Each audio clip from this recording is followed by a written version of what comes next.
नमस्कार। आज की सबसे बड़ी खबर पर नजर डालते हैं। ये एक ऐसी खबर है जो सीधे सीधे देश के हर एक नागरिक से जुड़ी हुई है। एक ऐसी घोषणा जो आने वाले कल में हमारे भारत के भविष्य को एक नई दिशा देगी। जी हां, बात हो रही है देश के सबसे बड़े अभियान यानी जनगणना की। और इसको लेकर एक बहुत ही बड़ी कह सकते हैं एक ऐतिहासिक अपडेट सामने आई है। तो खबर यह है कि भारत की अगली जनगणना की तारीखों का ऐलान कर दिया गया है। और देखिए, ये सिर्फ लोगों की गिनती नहीं है, बिल्कुल नहीं। ये तो हमारे देश के आने वाले कल का पूरा रोड मैप है। तो चलिए अब जरा गहराई से जानते हैं कि इस बार की जनगणना में आखिर खास क्या होने वाला है। और हाँ, ये कोई साधारण घोषणा नहीं है। ये बाकायदा जनहित में जारी की गई एक ऑफिशियल सूचना है। मतलब ये पूरी की पूरी प्रक्रिया एकदम पुख्ता और प्रामाणिक है।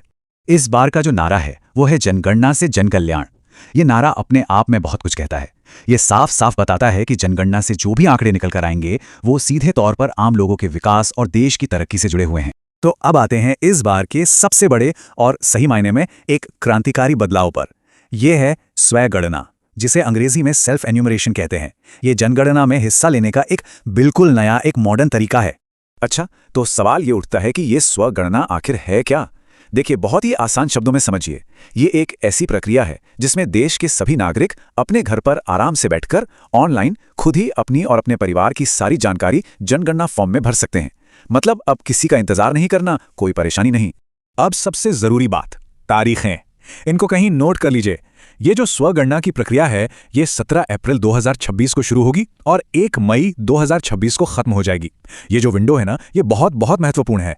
और इसके ठीक अगले दिन यानी 2 मई से मकान सूचीकरण का काम भी शुरू हो जाएगा। तो ठीक है, तारीखें तो पता चल गई, लेकिन अब सवाल यह है कि यह प्रक्रिया पूरी कैसे करनी है। तो अच्छी बात यह है कि सरकार ने इसे पूरी तरह से डिजिटल और इतना आसान बना दिया है कि हर कोई इसमें बहुत ही आराम से हिस्सा ले सकता है। इसके लिए आपको बस 3 सिंपल से स्टेप्स फॉलो करने हैं। पहला, ऑफिशियल जनगणना पोर्टल पर जाना है। दूसरा, वहां अपने परिवार के सभी सदस्यों की एकदम सही जानकारी के साथ फॉर्म भरना है। और तीसरा, सबमिट करने से पहले सारी जानकारी को एक बार अच्छे से चेक करना है और डेडलाइन से पहले जमा कर देना है। बस हो गया काम। एक और खास बात, इस बार सारा का सारा डेटा एक मोबाइल एप्लीकेशन के जरिए डिजिटल तरीके से इकट्ठा किया जाएगा। इसका मतलब यह हुआ कि अब कागजी कार्रवाई का झंझट खत्म। इससे न सिर्फ प्रक्रिया तेज होगी, बल्कि यह हमारे पर्यावरण के लिए भी एक अच्छा कदम है।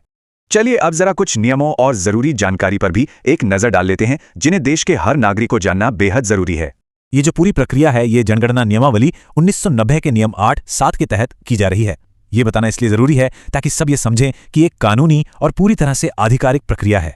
और एक बार फिर से आपको याद दिला दें, स्वगणना पूरी करने की जो आखिरी तारीख है वो है 1 मई 2026। इस तारीख को अपने कैलेंडर में अभी से मार्क कर लीजिए, इसे बिल्कुल भी नहीं भूलना है। तो अब बात करते हैं कि आखिर ये जनगणना इतनी ज्यादा महत्वपूर्ण क्यों है, क्यों इसे बार बार ऐतिहासिक कहा जा रहा है। क्योंकि ये जो 2027 की जनगणना है, ये सिर्फ एक रूटीन काम नहीं है, बल्कि कई मायनों में ये एक ऐतिहासिक घटना बनने जा रही है। तो वो कौन सी बातें हैं जो इस जनगणना को इतना खास बना रही हैं? सबसे पहली और बड़ी बात, इसमें पहली बार जाति आधारित जनगणना को शामिल किया जा रहा है, जिससे सामाजिक नीतियों के लिए बहुत ही अहम और सटीक डेटा मिलेगा। दूसरा, और यह सबसे बड़ा गेम चेंजर हो सकता है, पहली बार आर्टिफिशियल इंटेलिजेंस यानी एआई का इस्तेमाल होगा। इससे डेटा का एनालिसिस बहुत तेज और बहुत गहराई से हो पाएगा। और जैसा कि हमने बताया, पूरी प्रक्रिया डिजिटल है, मतलब आंकड़े रियल टाइम में मिलेंगे, जिससे योजनाएं बनाने में जरा भी देरी नहीं होगी। इतना ही नहीं, bring your own device model इसे और भी ज्यादा एफिशिएंट और मॉडर्न बना देता है। तो देखिए, सबसे जरूरी बात यही है कि हर एक नागरिक जो अपनी सही जानकारी देगा, वही जानकारी हमारे देश की तरक्की की नींव रखेगी। याद रखिए, इसी डेटा के आधार पर सरकार भविष्य की नीतियां बनाती है, कल्याणकारी योजनाएं लाती है। तो ये समझिए कि ये एक तरह की साझेदारी है। एक तरफ नागरिकों की जिम्मेदारी है कि वो सही और समय पर अपना डेटा दें, और दूसरी तरफ सरकार की जिम्मेदारी है कि वो उस डेटा का इस्तेमाल करके लोगों के भले के लिए योजनाएं बनाएं और देश की तरक्की को सुनिश्चित करें।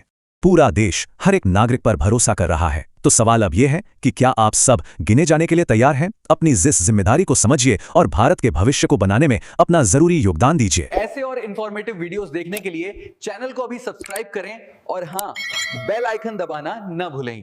धन्यवाद।